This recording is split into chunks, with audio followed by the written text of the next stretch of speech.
When did ambition make you lose everything that mattered? I never thought ambition could eat me alive. But the night my son looked at me like I was a stranger, I realized I'd already lost the only things that mattered. It started long before that, of course. Back when success was just a word that tasted sweet on my tongue. I grew up in a town where people measured worth by what you drove and how big your house was. My father had nothing but grease-stained hands from fixing tractors. My mother cleaned offices until her spine curved like a hook. I swore I'd never live like that. I'll be more than this, I told myself at 16, staring at the cracked ceiling above my bed. I'll never smell like oil or bleach. And for a while, I kept that promise. I clawed my way through college, then graduate school, then into a finance job where the numbers glittered like gold. At 29, I was making more than my parents had in 10 years combined. At 32, I had the house, the car, the suits tailored sharp enough to cut glass. People called me driven. I like that word. But ambition isn't a switch you can turn off. It's a hunger. Once it starts feeding, it never stops. My wife, Elena, used to laugh about it. You don't know how to rest, she'd tease, sliding a cup of coffee across the kitchen island. Even your vacations are scheduled down to the minute. I'd kiss her cheek and promise that all the late nights and missed dinners were temporary. Just until I made partner. Just until the next bonus. Just until. But just until stretched into years. The first real crack came on our 10th anniversary. I'd booked a reservation at a place with white tablecloths and candles in glass globes. She spent hours curling her hair, slipping into the red dress I used to beg her to wear. I never showed up. A client had flown in unexpectedly, dangling a contract that could double my commissions. I told myself Elena would understand. She didn't. She left the restaurant alone. That night, when I finally crept into bed at 2 in the morning, she was awake. "Do you even remember what today is?" she asked. Her voice wasn't angry. That almost made it worse. "I'll make it up to you," I whispered. "But some things you can't buy back with flowers and apologies." We had a son, Michael. Bright kid, sharp eyes that saw more than I ever wanted him to. When he was 8, he waited 3 hours at his school play because I promised I'd be there. I wasn't. My chair sat empty in the front row while he scanned the audience with a face that crumbled each time he didn't see me. Elena filmed the whole thing, but she never showed me. She didn't have to. I knew. The shame lasted a week, maybe 2. Then another deal, another late night. Another excuse. Ambition whispered louder than guilt. The turning point came when my firm offered me a chance at a massive promotion. Senior partner, the title I'd dreamed about since my first day. But there was a catch. It meant relocating across the country with almost no notice. Elena said she couldn't do it. Her mother was sick. Michael loved his school. Our roots were here. This is once in a lifetime, I argued, pacing the living room like a caged animal. And what about our lifetime? She shot back. When do we matter? Her words hit like a blade. But I shoved the guilt aside. I told myself they'd adjust. People always adjust to a better house, a better neighborhood, a better life. So I signed the papers. I packed the boxes. I left my wife and son in tears, promising they'd thank me later. They didn't. Michael grew quiet. Elena grew cold. The bigger the house, the emptier the rooms felt. We stopped eating dinner together. My son stopped asking if I'd come to his soccer games. He already knew the answer. The night it all broke was one I'll never forget. I'd just closed a deal worth more than I'd ever imagined. I walked through the door, champagne in hand, ready to celebrate. But the house was silent. Elena sat at the kitchen table, her eyes hollow. Michael was upstairs packing a bag. "Where are you going?" I asked, still half smiling. "To Grandma's," he said without looking at me. "I don't want to live here anymore." Something inside me cracked open. The boy I'd sworn to give the world was running from me like I was the enemy. "Elena," I started, but she cut me off. "You already chose," she said softly. "You just never realized what you were choosing." Her words echoed in the empty rooms long after they were gone. That was the night I finally understood. Ambition hadn't made me. It had hollowed me out. And now, it wanted more. Because when success tastes like blood, you don't notice the bodies you've left behind. And I wasn't done losing. Not yet. I didn't sleep that night. I wandered from room to room in our mansion, the floors echoing with footsteps that used to belong to a family. I ended up in Michael's empty bedroom, staring at the posters still taped to his walls: soccer players frozen mid-kick, superheroes with capes that promised safety. His bed smelled faintly of bubblegum shampoo. I pressed my face into his pillow and for the first time in years I cried. But tears don't fix anything. By morning, I was already telling myself I could get them back. That I'd work less, that I'd change, that I'd prove to Elena and Michael I wasn't the monster ambition had turned me into. The problem? I didn't stop working. I told myself it was temporary again. Just one more deal, one more quarter, one more bonus. I sent Elena flowers instead of apologies. I sent Michael gifts he never asked for: expensive sneakers, the newest phone, a drone he left in the box. They didn't come back. 3 months later, the divorce papers arrived. Neat, clinical, with Elena's signature scrawled across the bottom like a final verdict. No fights, no second chances, just an ending. I sat in my office staring at the papers while my assistant chirped about upcoming meetings. My hands shook so badly I spilled coffee across my keyboard. All I could think was, How did I get here? I had everything I'd ever wanted: title, money, power, and I was completely, utterly alone. Loneliness is dangerous. It makes you reckless. That's when I met Vanessa. She was 26, brilliant, ambitious, everything I thought I saw in myself years ago. We met at a networking event, both circling the same group of executives like predators around prey. She laughed at my jokes, touched my arm when she spoke, told me she admired the way I'd built an empire out of nothing. Her words slid right into the hollow spaces inside me. We started having drinks after work, then dinners, then weekends that blurred into mornings where I woke up in her apartment, wondering when I'd last checked on my son. Elena found out, of course. She always did. "You didn't waste any time," she said one afternoon when I stopped by to drop off Michael's forgotten soccer cleats. Her tone wasn't angry, just tired, like she'd expected this ending long before it arrived. Michael refused to look at me. He laced up his cleats in silence, his jaw clenched tight, his shoulders stiff. He was 12 but carried himself like a man twice his age. "Buddy," I started, but he cut me off. "You're not my buddy." That hurt more than the divorce papers, more than anything. But instead of fixing it, I ran further into Vanessa's arms. She became my refuge from the silence of my empty house, from the accusing eyes of my son, from the ghost of the man I used to be. She told me I deserved happiness, that Elena never understood the sacrifices men had to make. I let myself believe her, until the night Vanessa leaned across the bar, eyes glittering, and whispered, "You could go higher, you know. Partner is just a start. With the right people behind you, you could run the whole firm." I laughed, but she didn't. She was dead serious. Her ambition was sharper than mine had ever been, and suddenly, mine woke up again. I started cutting corners. Nothing illegal at first, just bending rules, taking risks I would have avoided before. Vanessa fed me whispers about competitors, contacts I didn't remember giving her. Deals fell into my lap too easily. My bank account swelled. My reputation soared. But every deal came with a cost I couldn't see yet. One night, after closing a record-breaking contract, I tried calling Michael. He didn't answer. I tried again, and Elena finally picked up. "He doesn't want to talk to you," she said flatly. "Elena, please?" "No, he's tired of waiting for you to show up." "So am I." The line went dead. I stared at my reflection in the black screen of my phone, and for a second I didn't recognize the man looking back. His eyes were cold, hungry. And yet, instead of turning back, I went deeper. Because ambition is like quicksand. The harder you fight it, the deeper it pulls you under. It wasn't until Vanessa's whispers turned into demands that I realized I wasn't in control anymore. "Trust me," she said one night, sliding a folder across my desk. "This deal will change everything." Inside were documents that made my stomach twist. Numbers didn't add up. Signatures looked forged. But the payout? Astronomical. "What is this?" I asked. "It's opportunity," she said simply. And I knew, right then, I was standing at the edge of a cliff. One step forward, and I could lose everything. One step back, and I'd lose her. I told myself I'd think about it, but I already knew which choice I'd make. Because I'd already lost my family. What else was there left to protect? I signed the papers the next morning. My hand didn't even tremble as I scrawled my name across fraudulent contracts that could bury me alive if anyone looked too closely. Why? Because Vanessa's eyes gleamed with approval when I slid the folder back to her. Because for the first time since Elena and Michael left, I felt wanted, needed. The deal went through. Money flowed like water. My name spread across the industry with the kind of reverence I used to dream about. Reporters wrote about my fearless vision. Colleagues whispered about my untouchable instincts. Untouchable. That word echoed in my mind. Until the night my phone buzzed with a message that made my stomach drop. "We need to talk. E." I hadn't heard from Elena in weeks. I drove to her house with a mixture of dread and hope knotted in my chest. She opened the door in sweatpants, her face pale, her hair pulled back in a messy bun. She looked nothing like the woman I used to know. "You need to slow down," she said, arms folded tight. "What are you talking about?" "Michael's school called. He's failing classes. He doesn't sleep." She stopped, her voice breaking. "He thinks you don't care if he disappears." Her words hit harder than any boardroom ambush. "That's not true," I whispered. "Then prove it." She shot back. "Not with money, not with gifts. Show up. Be his father." For the first time, I didn't have an excuse ready. No client to hide behind. No late-night meeting to blame. Just silence stretching between us like a chasm. I promised I'd do better, that I'd call him, that I'd show up, and for a week, I actually tried. I left the office early, sat awkwardly at his soccer practice, clapped when his team scored even though he never looked at me.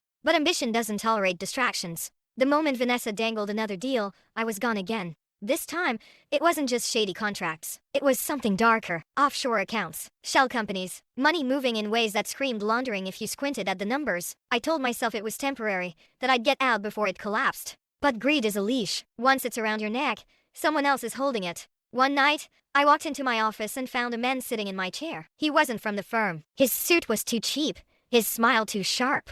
"You've been making waves," he said. "We like waves." "Who's we?" I asked, but he ignored the question. Instead, he slid a USB drive across the desk. Do what's on here, and you'll keep climbing. Don't. And his smile widened. Let's just say people fall fast in your industry. I didn't touch the drive. Not then, but I knew Vanessa would. Later, when I confronted her, she didn't flinch. This is how the game is played, she said. You wanted more. This is more. I stared at her, searching for the woman who used to stroke my arm and whisper that I deserved happiness. She was gone. Or maybe she'd never been there at all. Still, I plugged the drive into my laptop that night. The files inside were poison data manipulations, forged approvals, client profiles marked for exploitation. I closed the laptop and poured myself 3 fingers of whiskey, my hands shaking so badly I spilled half of it. But the next morning, I executed everything they wanted. Because by then, I wasn't doing it for ambition anymore. I was doing it out of fear. The deeper I sank, the more I lost. Friends stopped calling. Old colleagues avoided me. Even Elena stopped warning me about Michael. She stopped calling altogether. Then one night, around midnight, my office phone rang. Not my cell. The landline no one used anymore. Dad? The voice was quiet, hesitant. Michael. My throat closed up. Hey, buddy, I whispered, afraid that if I spoke too loud, he'd vanish like smoke. I got suspended, he said. His voice cracked. Fighting. Some kid called you a crook. Said everyone knows. I hit him. My blood went cold. My sins were leaking into his world now, staining him with the consequences of choices he never made. I'm sorry, I said, but the words felt useless. Don't be sorry, he snapped. Just stop. Please, Dad, stop.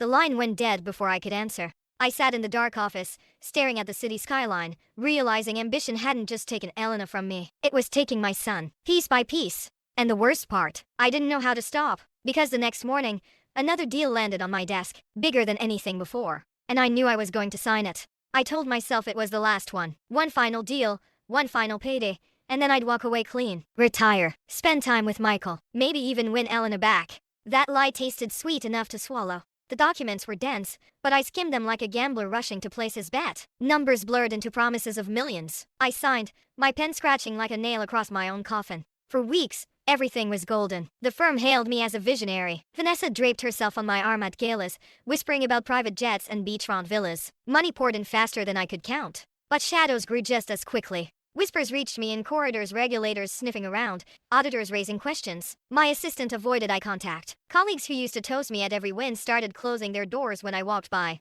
And then, the letter came. A thin envelope with no return address slid under my office door. Inside, a single sheet of paper. We know. No threats, no demands. Just those 2 words scrawled in black ink that bled into the page. My chest tightened. The office walls suddenly felt too close. I shoved the note into my drawer and told myself it was nothing. A prank. A competitor trying to spook me. But the next day, another envelope appeared at my house. This one held photos. Me and Vanessa at a hotel. Me signing documents that should never have seen daylight. Pages of contracts with my signature magnified in red ink. Someone had been watching. I called Vanessa, my voice sharp with panic. What the hell is this? Her tone was calm, almost amused. It means we've been noticed. That's good. That means we're big enough to scare people. Good? They have proof, Vanessa. Proof that could bury me. Not us. You, she said, her voice soft like silk wrapping around my throat. The line went dead. That was the first night I felt the true weight of ambition. Not hunger, not pride. Fear. The kind that coils in your stomach and makes every shadow look like a threat.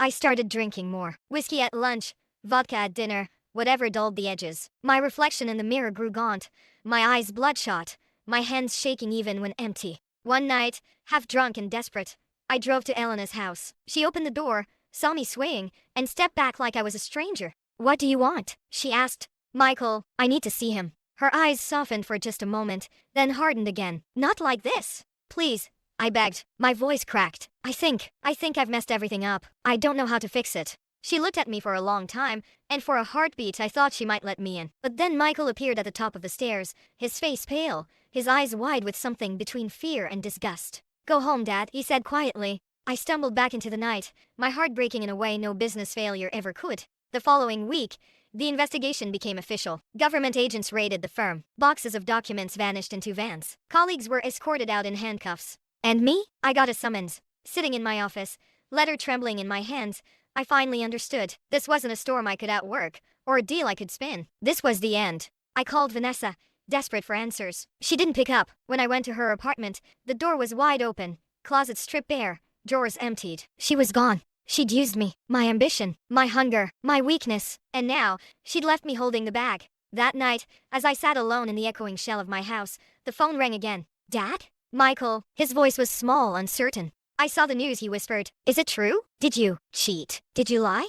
I closed my eyes, tears sliding down my face. Yes, I did. Silence stretched across the line until he finally said, why? The simplest question, the hardest answer. Because I thought it would make me enough. I whispered, enough for you, enough for your mom, enough for me. But I was wrong. He didn't respond. The line clicked dead. I sat there in the silence, my heart pounding, realizing I had nothing left. Not the firm, not Vanessa, not Elena, not Michael. Only the truth and the reckoning it was about to bring crashing down. And the reckoning came faster than I ever expected. The morning they came for me, the sun was shining. Birds chirped outside my window as if the world didn't know my life was ending. I was pouring coffee when the knock rattled the front door. 3 men in dark suits, badges flashing. Words I'd known were coming but still cut like glass. Mr. Collins, you're under federal investigation. We'll need you to come with us. My neighbors watched from their lawns as I was led away in handcuffs. Mothers pulled their children closer. Men I used to impress at cocktail parties shook their heads in quiet judgment. Inside the interrogation room, everything smelled of metal and bleach. A recorder clicked on.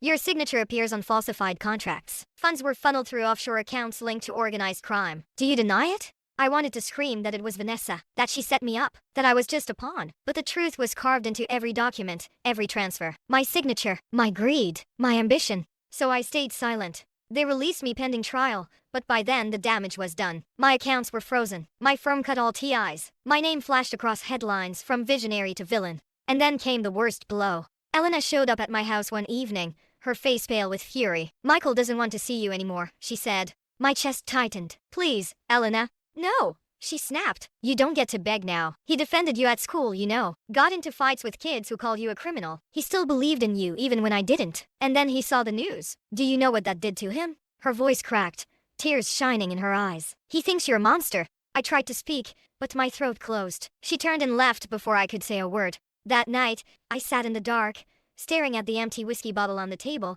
wondering if life was worth dragging forward. But before I could drown in that thought, the phone rang. An unfamiliar voice, smooth, controlled. You've caused quite a mess. My blood went cold. Who is this? Let's just say I represent the people you've been working with. A pause. Deliberate. The ones who trusted you. I didn't know.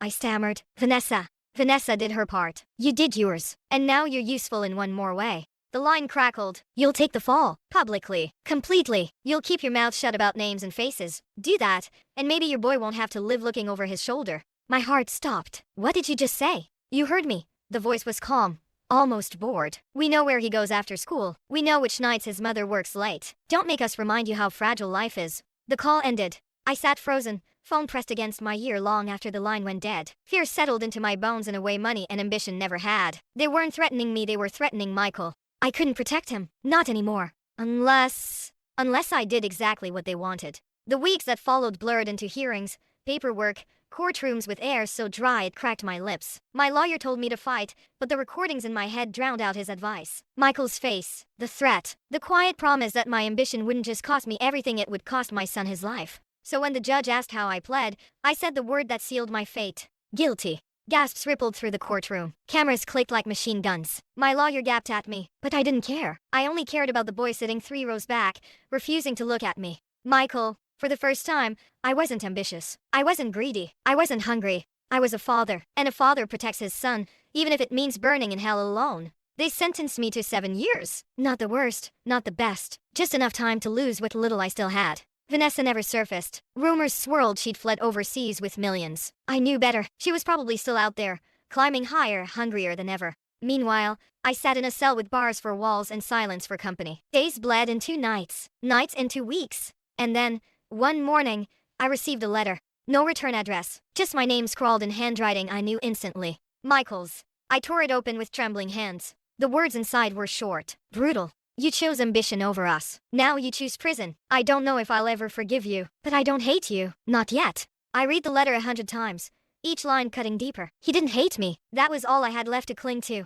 But forgiveness? That felt like a miracle I'd never deserve. And the worst part, I wasn't even sure I wanted it anymore. Because part of me still wondered, if they offered me a way out, a way back to power, would I take it? Prison stripped away the last illusions I had about myself. The suits, the titles, the carefully polished image all gone. I was just another number in an orange jumpsuit, standing in line for food that tasted like cardboard, sleeping on a mattress thin as regret. The walls pressed in on me, humming with the constant noise of men who'd lost everything. At first, I thought the silence from outside would kill me faster than the bars. Elena never visited. Michael didn't write again. Weeks turned into months, and my name stopped appearing in the news. I'd been erased. But inside, I wasn't invisible. Some inmates knew my face from the papers, others just saw weakness. I learned quickly that survival here wasn't about strength, it was about alliances. About who you ate with, who you nodded to in the yard, who you avoided in the showers. I kept my head down. I read books from the prison library until the pages blurred. I counted days in my head, then lost track when numbers only made the time heavier.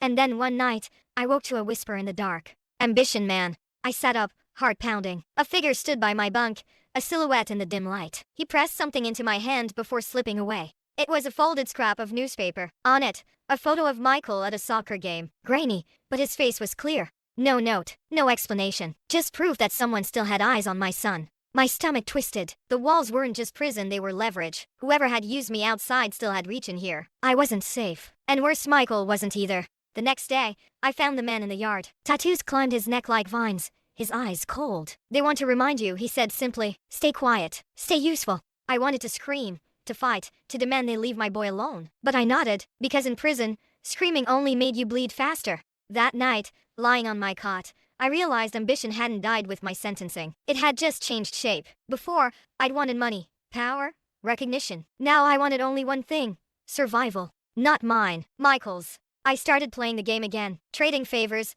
sharing what scraps of financial knowledge I still had, helping certain men invest money through family on the outside. I told myself it was harmless, that it kept me useful, and being useful meant my son stayed safe. But the guilt chewed through me anyway. Every time I closed my eyes, I saw Michael's letter. I don't hate you. Not yet. Did he know? Did he sense that even in prison, I was still making deals with devils? 6 months and a surprise came. A visitor. When the guard called my name, I almost didn't believe it. I walked into the room expecting Elena. Instead, Michael sat at the table, taller than I remembered, his face sharper, older. For a moment, neither of us spoke. I couldn't breathe. Hi, Dad, he said finally. My throat closed. Michael. He stared at me, eyes hard but uncertain. Mom didn't want me to come, but I had to see you. I'm glad you did, I whispered. Silence stretched. He tapped his fingers on the table. Why'd you do it? The question burned, not because I didn't know the answer but because none of my reasons could ever justify the look in his eyes. I thought, if I climbed high enough, if I made enough money, it would make up for everything. For not being there. For failing you and your mom. But all it did was take me away from you.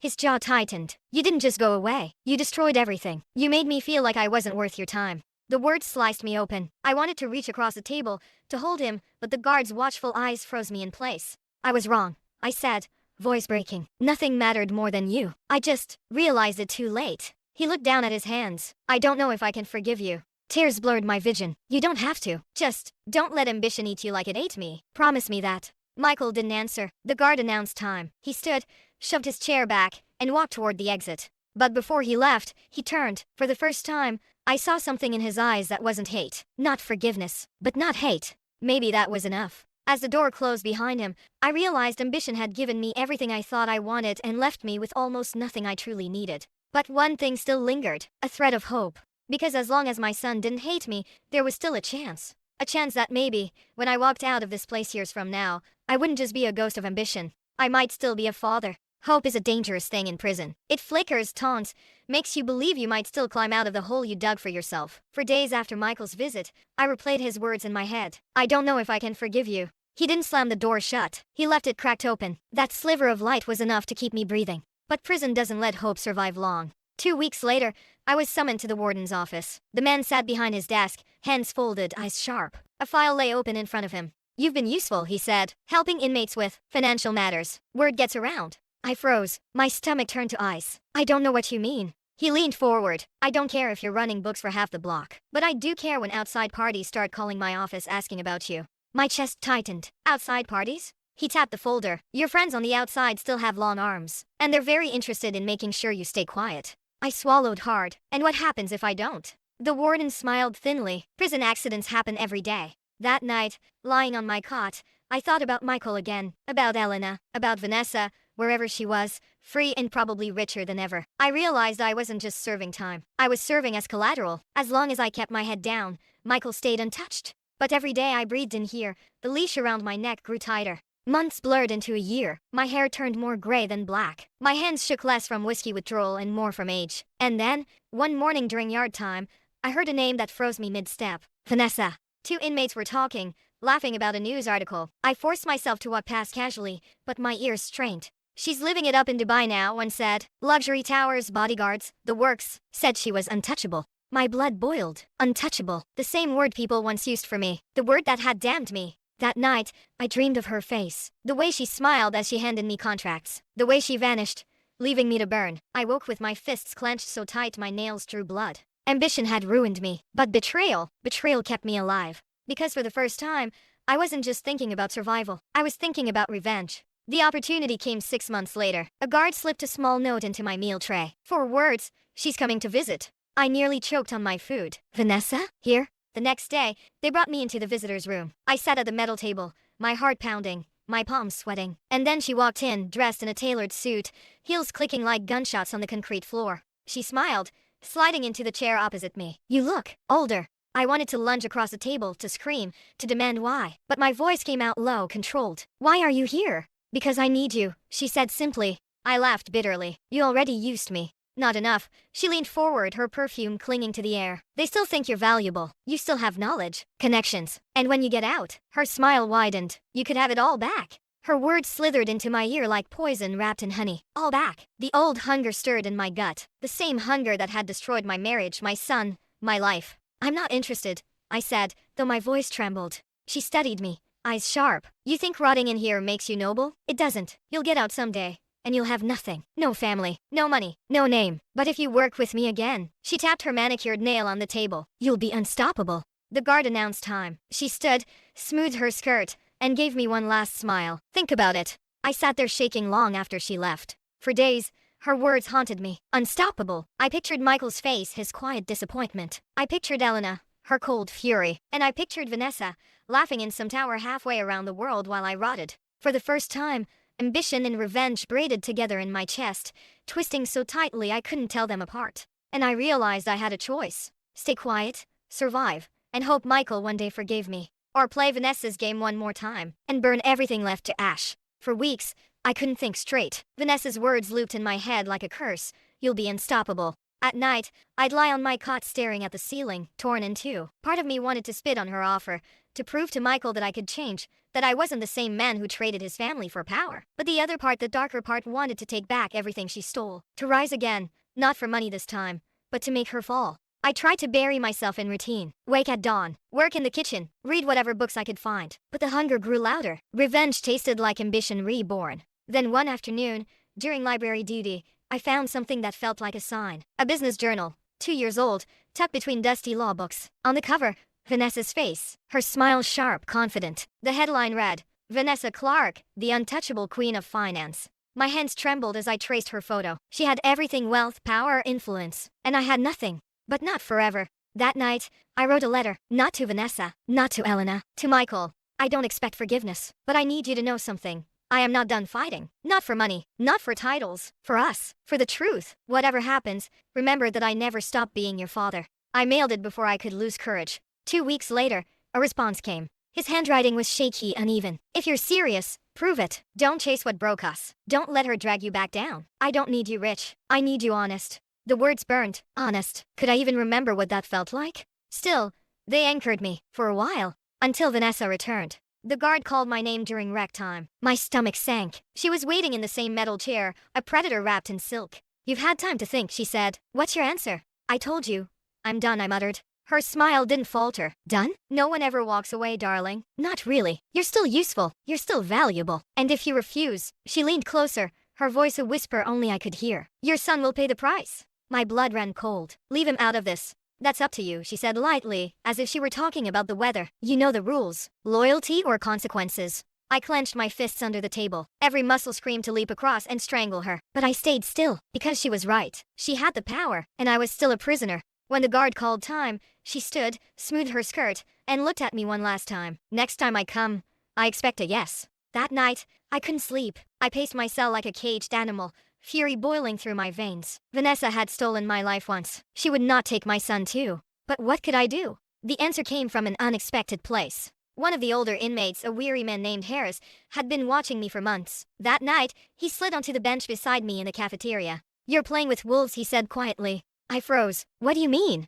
I know her type. I know their reach. But I also know their weakness. They build their empires on fear, expose the truth, and it crumbles. I laughed bitterly. And how exactly do I do that from in here? Harris shrugged. Every empire leaves a trail. Paper, people, find the cracks and push. His words stuck with me. For the first time in years, I felt something I thought I'd lost forever. Purpose. I started writing again. Not letters to Vanessa, not fake ledgers for inmates. Real notes, memories, every shady deal I'd touched, every name I'd heard, every number, every account, every meeting Vanessa ever dragged me into. I wrote until my fingers cramped, until my pen ran dry. Piece by piece, I built a map of her empire. And for the first time, my ambition wasn't for me. It was for Michael, for Elena, for anyone who had ever been crushed beneath people like Vanessa. I didn't know how yet, but I swore I'd use that map to tear her down. Even if it killed me. Because ambition may have destroyed my life once. But now, it was the only weapon I had left. And I was ready to aim it. The notebook became my lifeline. Page after page, I poured out details I'd buried under greed and whiskey. Names of shell companies. Password fragments Vanessa once carelessly whispered after too many martinis. Meeting spots in dimly lit hotel rooms where contracts slid across tables like weapons. Each night, when the block quieted and only the hum of fluorescent lights remained, I wrote. My cellmate thought I was crazy, muttering numbers and dates in my sleep. But I didn't care. The map of her empire grew, and with it, a plan. But plans in prison are dangerous things. Whispers travel faster than contraband. Soon, men I'd never spoken to began watching me in the yard. Too long, too curious. One evening, as I returned from the library, I found my mattress slit open. The notebook was gone. Panic clawed my throat. I tore through the cell, flipping the mattress, ripping at the sheets. Gone. Every page. Months of work gone. I staggered to the bars, shouting for the guard, but Harris appeared first. Calm, steady. Stop yelling, he hissed. You'll make it worse. They took it. I gasped. Everything my notes. I know, he said. Come with me. We slipped into the chapel, empty at this hour. Harris reached beneath a pew and pulled out my notebook. Relief hit like oxygen after drowning. How? Word was spreading. They were coming for it. I got there first. Why help me? I demanded. He looked at me. Eyes hollow but sharp. Because I've seen too many men rot while people like her keep climbing. You've got something rare. Proof. Don't waste it. I clutched the notebook like scripture. Proof. The word rang in my head. From that day, Harris became my ally. He taught me how to keep my notes safe, hidden pages, coded language, ways to make plain numbers look meaningless. He even showed me who could be trusted to smuggle things out. Your son, he said one night. He still writes to you. I nodded. Michael's letters were short, hesitant, but they came. Good. Then he's your courier. Get the truth to him. Outside these walls, he's your weapon. The thought terrified me. Dragging Michael into this world felt like handing him a live grenade. But I realized Vanessa already had him in her sights. Keeping him ignorant was worse. So I wrote carefully, disguising the pages as rambling reflections. In the margins, I left codes, dates, numbers, addresses. To anyone else, they looked like nonsense. To Michael,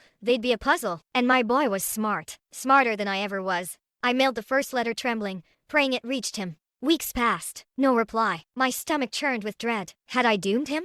Then, one gray afternoon, a guard tossed an envelope into my cell. My hands shook as I ripped it open. Inside, a single sentence scrawled in Michael's uneven hand. I get it. Keep going. I laughed loud, raw, almost manic. For the first time in years, my son and I were on the same side. Hope flickered again, but so did danger. Because Vanessa came back. She strolled into the visiting room like she owned it. Her smile polished, her eyes sharp. You look busy, she said. I forced myself to stay calm. What do you want? She leaned across the table. Your silence. Always your silence. I already pled guilty. What else do you want from me? Her lips curved. Insurance. You know things, darling. Things that could hurt me. I need to know you won't grow a conscience. I held her gaze steady. Why would I? I'm nothing without you. It was a lie, and it tasted like ash, but her smile widened. She believed it. Or maybe she wanted to. When she finally left, my hands shook under the table. Harris's words rang in my ears. Every empire leaves a trail. Vanessa's trail ran right through me, but she had no idea I was already laying the fuse. That night, I wrote Michael again. This time, I didn't hide my intent. Son, I can't undo what I've done, but I can make sure she doesn't win. If anything happens to me, you'll have enough to finish what I started. Use it. Don't let her poison the world like she poisoned me. I sealed the letter with hands that wouldn't stop shaking. For the first time since prison bars slammed shut, I felt something close to peace. Because even if ambition had destroyed me, maybe, just maybe, my ruin could become Michael's redemption. But I also knew Vanessa wasn't done with me. And the next time she came, she wouldn't just be smiling. I didn't have to wait long. 3 weeks later, a guard appeared at my cell after lights out. Visitor, he grunted. My gut twisted. Visitors didn't come at night. They led me down a silent corridor, past the regular visiting room, to a smaller chamber I'd never seen before. A single table, 2 chairs, no cameras. She was already there. Vanessa. Dressed in black this time, her smile stripped of warmth. She looked sharper, colder, like ambition itself wearing human skin. "You've been busy," she said, her voice smooth as silk over broken glass. My throat tightened. "I don't know what you mean." "Oh, but you do." She leaned forward, eyes glittering. "Letters, notes, trails leading where they shouldn't. You think I don't watch the mail? You think your little boy is clever enough to play with fire and not get burnt?" Ice flooded my veins. "Michael," she knew. "If you touch him," I began, but she cut me off with a laugh. "Relax. He's safe, for now, but only because I want him safe. That depends entirely on you." Her words dripped poison. "Stop writing. Stop scheming. Accept your role. The fallen man. The scapegoat. That's all you're good for now." I forced myself to meet her gaze. "And if I don't?" She smiled, slow and deliberate. "Then Michael grows up without a father, and without a life." The room tilted. I gripped the edge of the table to keep from collapsing. Every instinct screamed to agree, to beg, to keep my son out of her reach. But then I remembered his letter. "I don't need you rich. I need you honest." And something inside me hardened. "No," I said. Her smile faltered, just slightly, but enough. "Excuse me." "You heard me," I said, my voice steadier now. "I'm done being your pawn. You can threaten me. You can kill me. But you won't touch him, because I've already given him everything he needs to bury you." For the first time, I saw fear flicker in her eyes. She stood abruptly, her chair scraping against the concrete. "You don't know who you're dealing with." "Yes," I said quietly. "I do." The guard returned, ushering her out. She didn't look back. That night, I lay on my cot staring at the ceiling, my heart pounding. I knew I'd just signed my death warrant. Vanessa wouldn't forgive defiance. Not from me.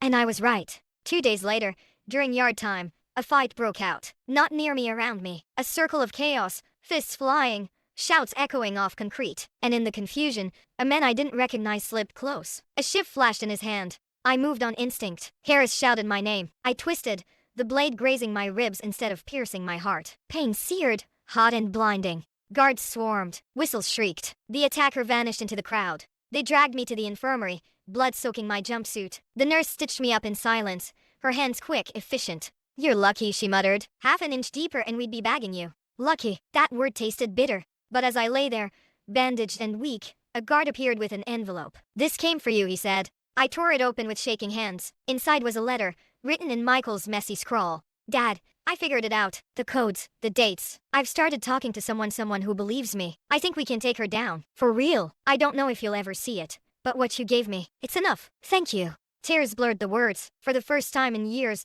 I felt something close to pride. Not in the deals I'd made, not in the money I'd earned, but in my son. He wasn't following my path. He was breaking it. And in that moment, I realized my ambition hadn't destroyed everything. It had planted something in him, not greed, not hunger, but fire. The kind that burns down empires built on lies. I smiled through the pain. Vanessa thought she'd won. She thought she owned the board. But the game had shifted. My son held the pieces now. The next day, they moved me to solitary for my protection. 4 walls, no window, just silence. But I didn't mind. For once, silence didn't feel like a cage. It felt like peace. Because I knew out there, beyond the bars and the guards and Vanessa's reach, Michael was fighting back. And maybe, just maybe, he'd win. That was the day I stopped caring about ambition. That was the day I started believing in legacy instead. A legacy not of money or power, but of truth.